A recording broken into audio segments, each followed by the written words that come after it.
One of the other technique sheets you need to try is you're going to find your solid color sheet that you did. It should be completely dry. So if you haven't done that yet, you need to make a completely dry sheet of paper, dry solid color of any color you choose, and it has to be dry, so you may have to wait till the next day to do this next technique.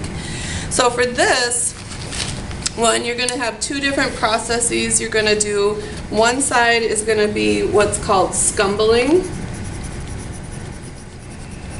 and one side is going to be a dry brush. And for this, you will take a dry, first we're going to start with the scumbling technique. So with just a teeny bit of paint, and you want to have colors that contrast to your background color, take a little bit of paint. And the idea is going to be that you're going to try to scumble or rub a color on top of another color. So you're kind of making a puffy, poofy texture on top. So take some of the paint, you don't want very much, so you're going to use your paper towel to get it into the brush. Dab it in there and then try to scrub and kind of create, it's almost like you're creating little clouds. This is good for like layering colors and to get kind of an atmospheric thing going on and to kind of create a softer effect on your paper. You could use different, I'd like you to do two different colors on your paper, so you're going to choose maybe, and you need to make sure your brush is dry or your colors will, and they might mix a little bit, that's no big deal. A little bit of that's fine.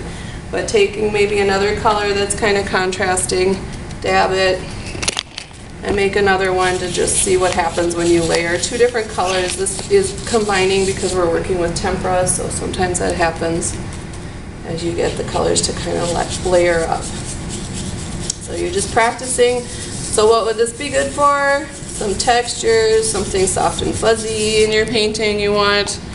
Okay, then the last one on this side is going to be something called a dry brush. So with this, you make sure your brush is dry.